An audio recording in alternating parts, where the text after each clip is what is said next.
Paul Tudor Jones warns on U.S. debt, a call for fiscal responsibility. Paul Tudor Jones recently issued a powerful warning about the U.S. government's mounting debt levels, painting a vivid picture of the potential consequences. His concern stems from the current fiscal imbalance, where the U.S. government holds over $35 trillion in debt, earns approximately $5 trillion annually in tax receipts, yet sustains a yearly fiscal deficit of $2 trillion. Jones likened this situation to a household with a $100,000 income, carrying a debt burden of $700,000 and needing to borrow an additional $40,000 each year to cover expenses. The comparison highlights not only the scale, but the precarious position this financial path creates, where debt obligations risk overshadowing economic productivity. Jones's critique goes deeper than figures. It addresses the fundamental differences in how resources are allocated within a free market versus a government-driven economy. In a free market, capital flows naturally towards sectors and industries where demand and efficiency drive growth, fostering a cycle of productivity and innovation.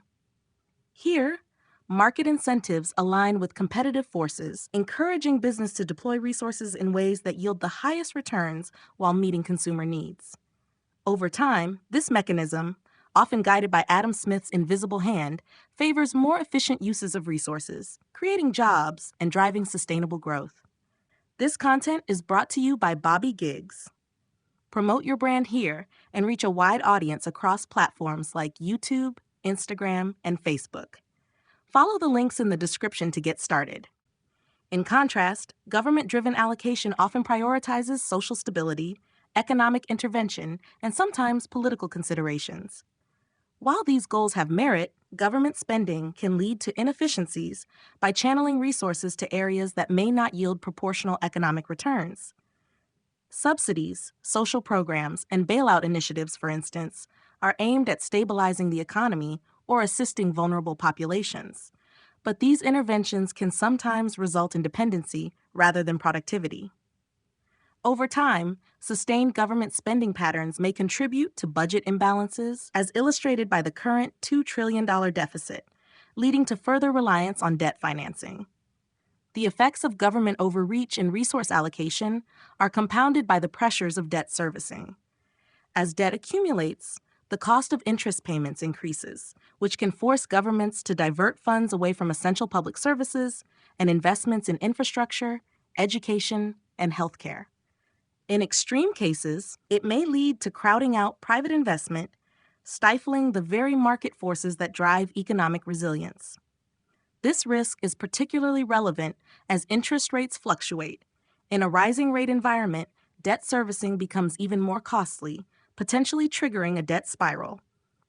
Jones's call for fiscal responsibility emphasizes the need for policymakers to reconsider the balance between immediate government intervention and long-term economic stability. By focusing on sustainable fiscal practices, the U.S. government could alleviate the structural debt pressures that threaten future growth.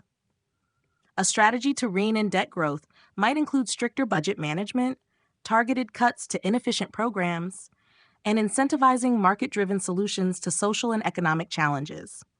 Such an approach would reduce dependency on borrowed funds and create a more resilient economic foundation.